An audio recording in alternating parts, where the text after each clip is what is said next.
You can take the guest room. Or move out. My father said it like he was offering me a favor. Not an ultimatum. Not an eviction. Just a calm statement delivered across the dinner table, between bites of food, as if my life hadn't just been reduced to a spare option. My name is Lily. I was 26 years old and had been living in my childhood home since graduating, helping my parents with bills, groceries, repairs, things that quietly keep a household running. I worked full-time, paid my share, and stayed out of everyone's way. Until my older brother Shin suddenly moved back in with his wife. There was no discussion beforehand. No warning. Just suitcases in the hallway one afternoon and my mother saying, "It's temporary." Temporary has a way of stretching. Within days, the house felt smaller. Louder. Tighter. Shin's wife took over the kitchen. Their routines overrode everyone else's. And slowly, the message became clear. I was the extra piece now. That night at dinner, Shin leaned back in his chair, smiling like this was all reasonable. Honestly, he said cheerfully, "It's better if you're gone by tomorrow." Tomorrow. I looked at my parents, waiting for anyone, to say something. My mother stared at her plate. My father cleared his throat. That's when he said it. You can take the guest room. Or move out. The guest room was barely a room. No closet. No desk. A mattress meant for visitors, not a life.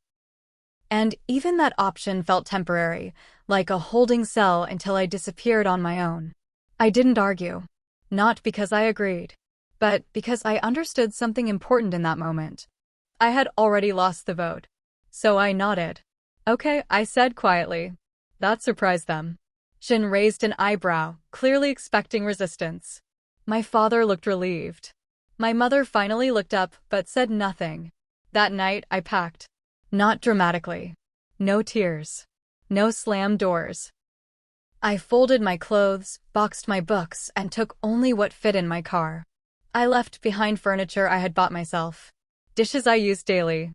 Pieces of a life that suddenly didn't belong there anymore. As I carried the last box out, Shin stood in the doorway. "No hard feelings," he said, smiling. "This just makes sense." I didn't respond. I drove away before dawn. The first few days were hard. I stayed on a friend's couch, then found a small sublet.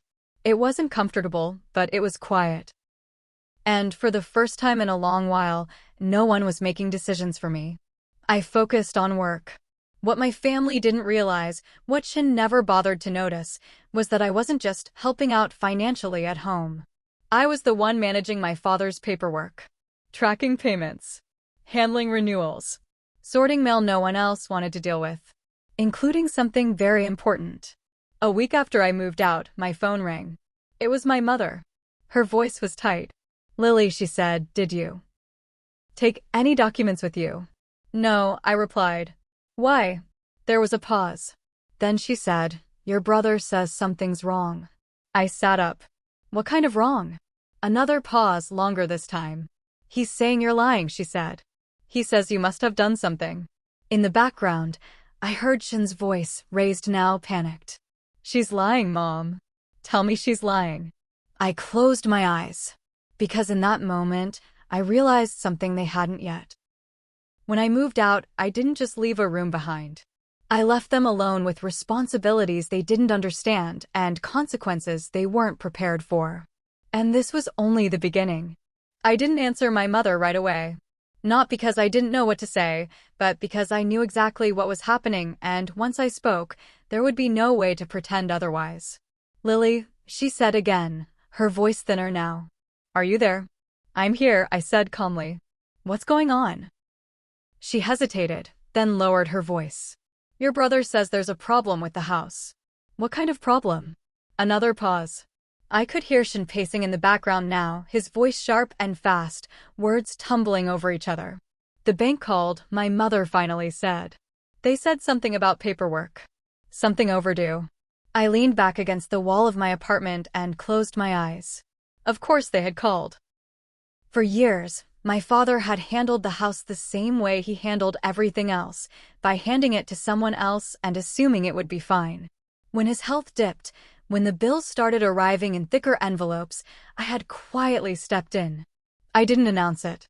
I didn't ask for credit. I just did it. I organized the mortgage statements. I tracked due dates. I handled the property tax correspondence that came in confusing legal language no one else wanted to read. When letters arrived marked urgent or final notice, I was the one who opened them. And when the bank changed servicing company 6 months earlier, I was the one who updated the records. Shin never noticed. He thought house stuff took care of itself. What exactly did the bank say? I asked. They said the account holder information doesn't match, my mother replied. And that they need the person who's been managing the payments to confirm something. Managing the payments. I pictured Shin, sitting at the kitchen table where I used to sort mail, staring at a pile of envelopes he'd never opened before. Why would they say that? She asked, almost pleading now. You didn't change anything, did you? I exhaled slowly. No, I said. I didn't change anything. That was true. I hadn't changed the system. I had just been removed from it. When I moved out, I took my laptop, my files, my access to the online portal I'd been using to manage everything. Not maliciously. Just because it was mine. I assumed someone else would step in. Apparently, no one did. That evening, Shin called me directly. He didn't bother with greetings. What did you do? He demanded. I held the phone away from my ear for a second, then brought it back. Hello to you too. Don't play games, he snapped. The bank says payments are messed up. Dad's freaking out. Mom's crying. I stayed quiet. You were handling this, weren't you? He pressed. You knew what you were doing. I was, I said evenly. When I lived there. So fix it, he said. Just log in and sort it out.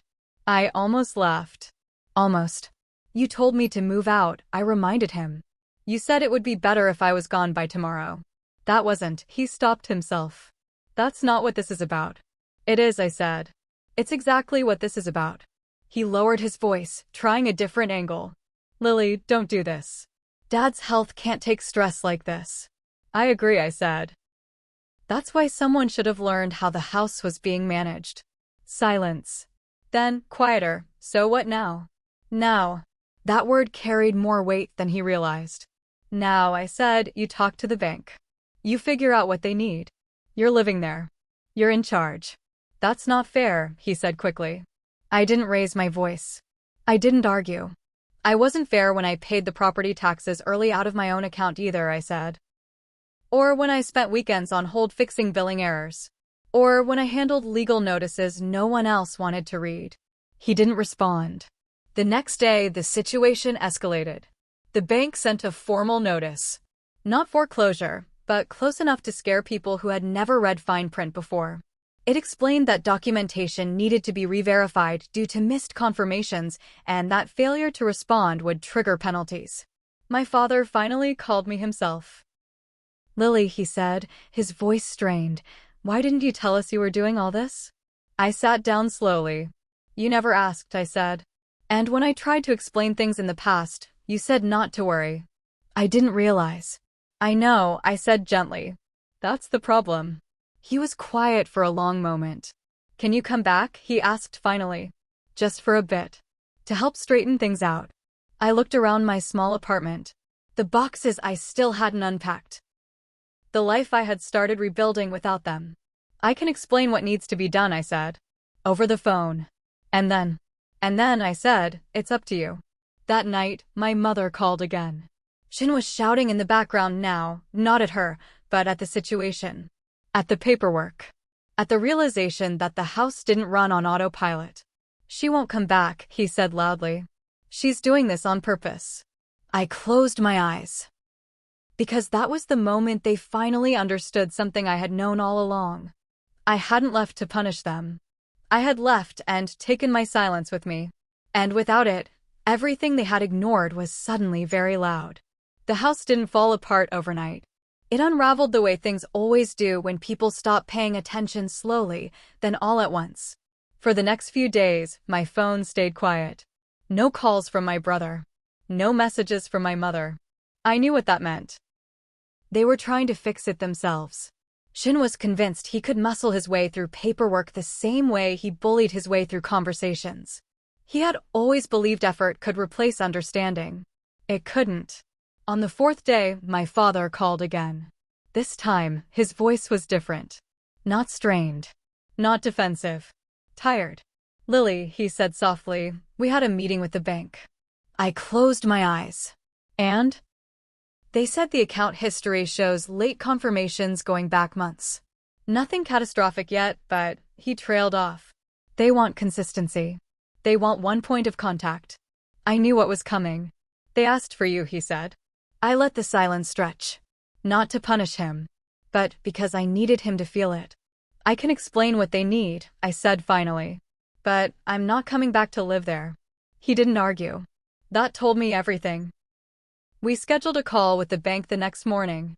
I walked them through the records calmly, explaining the payment structure, the portal access, the correspondence history. The representative thanked me repeatedly. "She's very organized," the woman said to my father. "You're lucky." Lucky. After the call ended, my father didn't hang up right away. "Why didn't you tell us you were doing all this?" he asked again, quieter now. "I tried," I said. "Years ago. You said not to worry. You said Shin would handle things." There was a long pause. "I thought you were just helping," he said. "I was," I replied. "Helping doesn't mean invisible." That evening, my mother came to my apartment. She stood in the doorway for a moment before stepping inside, looking around at the unpacked boxes, the borrowed furniture, the quiet space I had made for myself. "I didn't realize how much you were carrying," she said. I nodded. "I know." She sat down slowly. "Your brother is angry." I figured. "He says you abandoned us." I looked at her. "He told me to leave." She swallowed. "I should have said something," she admitted. "That night? At the table?"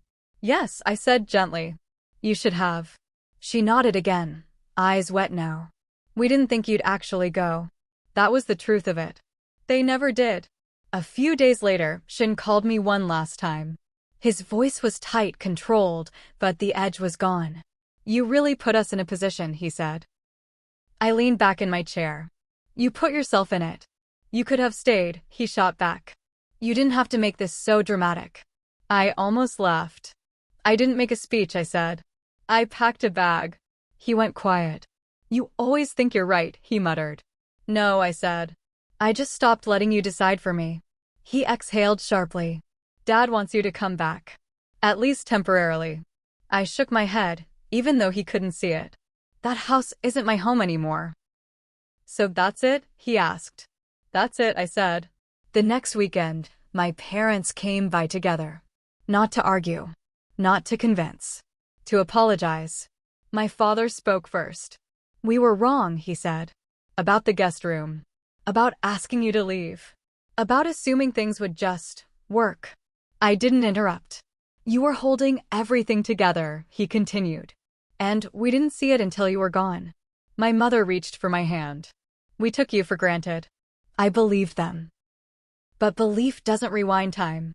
"I forgive you," I said. "But I'm not moving back." They nodded. This time, they understood.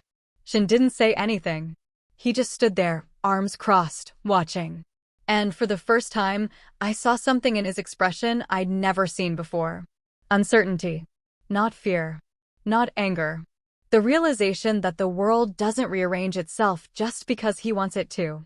A week later, the house stabilized. Payments resumed. The bank relaxed its tone. My father took a more active role. My mother learned the system. Shin complained, but he learned. And me? I stayed where I was. I built my life without asking for permission. Sometimes people think revenge is loud. That it involves shouting matches and slammed doors and dramatic exits. Mine didn't. Mine was quiet. I left. And in doing so, I took with me the effort they never noticed, the responsibility they never shared, and the silence that had made their lives easier. When my father said, "Take the guest room or move out," he thought he was setting boundaries. He didn't realize he was revealing them. And when I walked out that door, I didn't lose my place in the family. I found my place in myself.